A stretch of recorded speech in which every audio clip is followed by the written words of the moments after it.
I've seen a lot of change, been through a lot of pain. Some things are not the same as they were a year ago. 경우 있는 밤 더 리더, 책 읽어주는 남자 민경우. I move on each and every day. The past is where it stays. Way back a year ago. 지난주에 이어 오늘은 부자 미국, 가난한 유럽 제3장 자본시장 편을 읽어드릴 텐데요. 듣다가 잠들어도 좋은 방송. 예, 주무세요.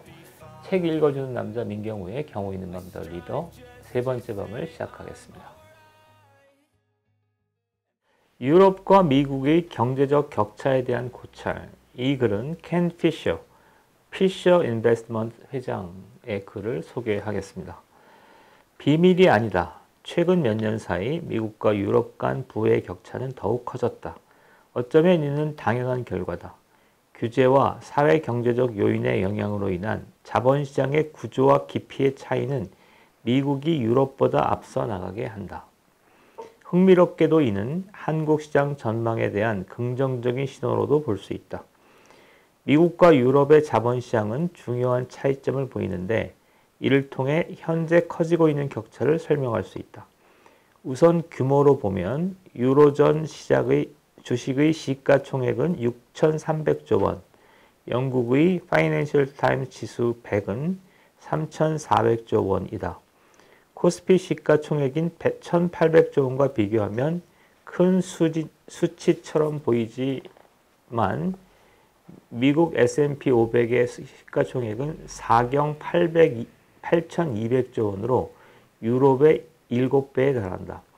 풍부한 유동성과 재투자가 미국의 성장을 견인하고 있는 것이다. 섹터별 차이도 이러한 격차를 설명하는 데 도움이 된다. 금융 섹터는 유로존 시가총액의 17.8%를 차지하고 임의 소비재와 산업재가 그 뒤를 잇는다. 테크 및 이와 유사한 커뮤니케이션 서비스 섹터의 주식은 총 11.9%에 불과하다. 영국 시장에서는 단 2.2%만이 테크 및 커뮤니케이션 서비스에 해당한다. 미국은 다르다. S&P 500은 테크가 27.8%, 커뮤니케이션 서비스가 6.1%로 미국 주식시장의 3분의 1을 차지한다. 테크주가 2010년대 미국 증시의 강세장을 주도했고 지금도 상황은 변함이 없다. 그러나 유럽은 오랫동안 테크주의 큰 혜택을 얻지 못했다. 게다가 유럽의 높은 금융 섹터 의존도는 2008년 금융위기 때 급락세를 심화시켰고 은행들의 높은 국채 보유도 유로존 채무위기에 고통을 가중시켰다. 이러한 섹터 구조뿐만 아니라 미국은 주식 투자도 훨씬 일반화되어 있다. 미국 가계자산의 43%는 투자를 장려하는 개인 퇴직계좌 401k 같은 형태의 주식으로 구성되어 있다. 이는 독일, 이탈리아, 스페인, 프랑스, 영국보다 훨씬 높은 수준이다. 대형 선급 연금 펀드도 유럽은 미국에 비해 매우 적다. 미국의 보다 민주화된 시장 경제는 단지 퇴직연금 덕분만은 아니다. 1970년대의 개혁은 소액 투자자들의 경쟁을 강화했는데 이로 인해 거래 비용과 투자 수수료는 빠르게 낮아졌고 뮤추얼 펀드와 상장 지수 펀드는 크게 증가했다. 이러한 요인들로 인해 투자는 미국의 주류가 되었다. 반면 유럽의 가계들은 채권이나 현금 저축 형태의 수단을 선호한다. 미국의 역동적인 환경에는 은행, 중개인, 할인 중개인, 우리와 같은 투자 자문회사가 존재하지만 유럽에서는 아직도 은행이 주요 투자 주체로 남아있다. 그래서 유럽은 자본 비용이 더 높고 접근은 더 어려우며 소매업에 대한 경쟁도 제한적이다. 파편화된 시장은 유럽의 어려움을 가중시킨다. 서로 단절되고 분산된 거래소, 클리어링 하우스, 세틀먼트 장소는 국가증권법이 그런 것처럼 관료주의적인 투자 환경을 만든다. 반면 미국은 간소화되어 있다. 미국 증권위원회는 전체 증권시장을 규제하고 중앙예탁결제원은 청산과 결제를 담당한다. 미국 공공시장의 이면에는 민간시장이 자리 잡고 있다. 사모펀드와 벤처캐피탈은 큰 리스크를 동반하는 새로운 사업과 아이디어에 투자하며 혁신을 촉진한다. 많은 경우가 실패했지만 성공적인 경우 괄목할 만한 성장을 가져오는데 지난 30년간 새롭게 등장한 대형 기업들이 이를 보여준다. 그리고 투자은행은 기업의 인수, 합병, 상장을 돕는다. 자본의 대부분은 미국의 아주 많은 대규모 보험사와 연기금에서 조달된다. 2022년 기준 상위 10대 사모펀드 중 8곳은 미국 기업이었다. 유럽은 단 한 곳도 없었다. 유럽에도 보험사가 있지만 EU가 보험사에 적용하는 건전성 규제인 솔벤시2는 사모 투자를 제한하고 있다. 영국 금융감독청의 민간 가치평가에 대한 감시는 사모 투자 시장을 더욱 저해한다. 미국에서는 보험사와 연기금이 민간 부분에 상대적으로 쉽게 투자해 기업의 성장을 도울 수 있다. 이는 결국 캘리포니아의 실리콘밸리와 같은 지역에 충분한 시드 투자를 가능케 한다. 자본시장의 차이에는 그에 상응하는 현실에서의 격차가 반드시 존재한다. 규제 측면의 차이를 생각해보자.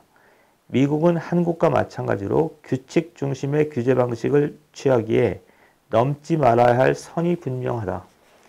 규칙 중심의 접근 방식은 규제 준수를 위해 명확하게 정의된 용어, 지표, 타임라인을 사용하며 기업들이 명확한 선을 알기 때문에 이를 바탕으로 위험을 감수할 수 있다.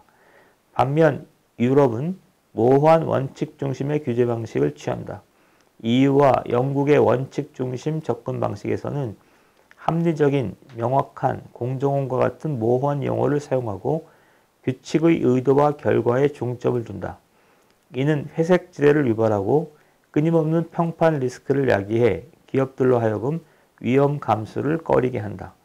이는 혁신과 투자에 중대한 영향을 미친다. 새로운 비즈니스 제품, 서비스를 만드는 것은 위험 부담이 높은 일이다. 따라서 미국이 혁신의 중심지인 것도 놀라운 일은 아니다. 현재의 수익성을 증명할 부담도 적으며 무엇보다 미국인들은 성장을 위해 이를 기꺼이 감수한다. 아마존만 하더라도 사업 초기 오랫동안 수익을 내지 못했다. 의료 시스템의 차이 또한 미국이 자유시장의 영향력을 바탕으로 혁신을 촉진할 수 있게 한다. 예를 들어 미국 식품의약국은 최근 몇 년간 의약품 허가에 대해 상당히 관대한 입장을 취해왔다. 부의 또 다른 핵심 요인은 바로 에너지다. 미국은 이제 세계 최대의 석유 및 가스 생산국으로 에너지 집약 산업이 유럽보다 쉽게 성장하고 수출도 증가하고 있다.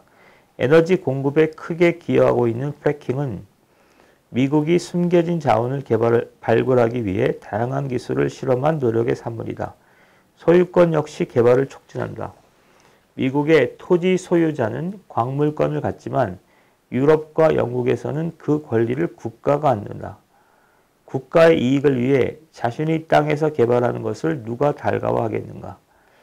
결과적으로 유럽의 산업들은 미국보다 3배에서 4배 더 많은 에너지 비용을 지불한다. 다수의 설문조사에 따르면 미국에서는 기업가 정신과 개척 정신을 더 쉽게 찾아볼 수 있다고 한다. 2019년 퓨 리서치 센터 조사에서 성공이 개인이 통제할 수 있는 요인에 의해 결정되는가? 라고 묻는 질문에 동유럽과 중앙유럽 응답자의 43%, 서유럽 응답자의 47%가 그렇다고 답했는데 미국 응답자는 그 수치가 69%였다. 근로시간도 살펴보자. 2022년 OECD 데이터에 따르면 외국인들의 연간 평균 근로시간은 1811시간으로 OECD 평균인 1752시간보다 길었다. 다시 갈게요. 근로시간도 살펴보자.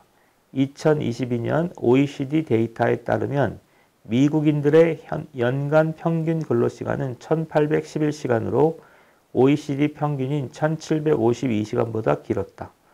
유럽연합과 영국의 근로자들은 각각 1571시간과 1532시간으로 훨씬 적게 일했다. EU내 경제 대국 중에서는 이탈리아와 스페인이 1694시간과 1644시간으로 높은 수준을 보였다. 그러나 프랑스는 1511시간, 독일은 1341시간에 불과하다. 짧은 근로시간과 이에 따른 생산량은 시간이 지날수록 심화되는데 그 생산성을 고려한다면 더욱 그렇다. 이는 연간 평균 근로시간이 1901시간으로 미국보다 높은 한국에게는 긍정적인 신호다. 낮은 임금과 높은 세금으로 이러한 편차를 일부 설명할 수 있다. 2019년 이후 미국의 실질 임금은 6% 오른 반면 독일은 3%, 이탈리아와 스페인은 각각 3.5% 감소했다.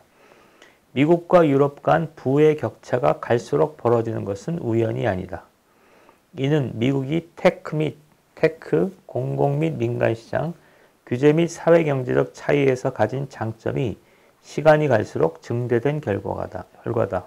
한국도 미국과 같은 특성을 많이 가지고 있기에 희망을 가져도 좋을 것이다. 슈로가 제3장 그 자본시장에 대해서 소개를 드렸는데요. 요약하자면 미국은 주식시장 중심의 자본시장이고 유럽은 은행 대출시장 중심의 자본시장이다. 이러는 겁니다. 그러니까 미국이 주식 위주로 되어 있기 때문에 새로운 기술 개발에 민감하고 그것을 가지고 2010년대 모바일을 중심으로 한 온라인 사업에서 주도권을 잡았다. 이런 내용이죠. 요게 하나이고 제가 과거에 운동권 시절에 가졌던 그리고 지금도 많은 사람이 갖고 있는 생각하고도 비교할 수 있다고 생각합니다. 저희는 어떤 견해들이 있었냐면 주식 신자유주의 세계화라 그래서 주식시장, 펀드 이런 것들은 나라의 근간을 흔들고 나라를 향락과 투기로 몰고 가고 이런 식의 얘기들을 했었고 그 다음에 장하준 교수 이런 사람들은 그러니까 주식시장 위주로 그 자본시장을 편제하게 되면 그러니까 단기적으로 어떤 회사의 기술이나 회사의 알짜배기 어떤 내용물들을 빼먹고 도망친다는 거죠. 그렇게 얘기를 했었는데 그래 그것에 반대되는 걸로 은행의 경우 오랜 기간 장기 인내 자본이기 때문에 장기 투자가 가능하다. 이런 식으로 유럽을 선호하는 그런 얘기들을 했었습니다. 근데 결과적으로 보면 2010년대 역사는 오히려 주식시장을 선호했던 미국의 선택이 옳았다라는 것을 보여주는 거고 그 다음에 이 책에 지금 제가 보여드린 건 켄 피셔 인베스트먼트 회장의 권고에 따르면 다행히도 한국이 미국적 어떤 모델과 가깝기 때문에 한국도 유망하다 이렇게 보고 있습니다.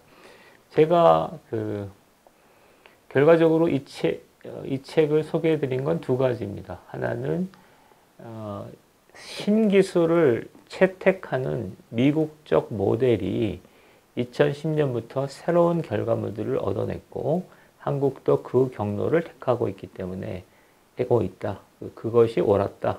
현재 시점에서는 그런 거 하나하고 두 번째는 지난날 2000년대에 횡행했던 그런 신자유주의 세계화라는 이름 하에 주식시장 중심의 자본시장을 폄하했던 일련의 한국의 진보의 전통들이 틀렸다. 또는 일면적이었다라는 것을 소개하기 위해서 이 논문을 소개했습니다. 경우 있는 밤 더 리더 세 번째 밤 어떠셨습니까? 읽어야지 하면서도 책 읽을 시간을 내지 못하는 것이 현실입니다. 하지만 저와 함께 매주 듣다 보면 어느새 한 권을 다 읽으시게 될 겁니다. 부담 없이 편안하게 목요일 밤 저와 함께 하시면 좋겠습니다. 그럼 경우 있는 밤 더 리더 세 번째 밤을 여기서 적겠습니다. 여러분 굿나잇. I've seen a lot of change, been through a lot of pain. Some things are not the same as they were a year ago.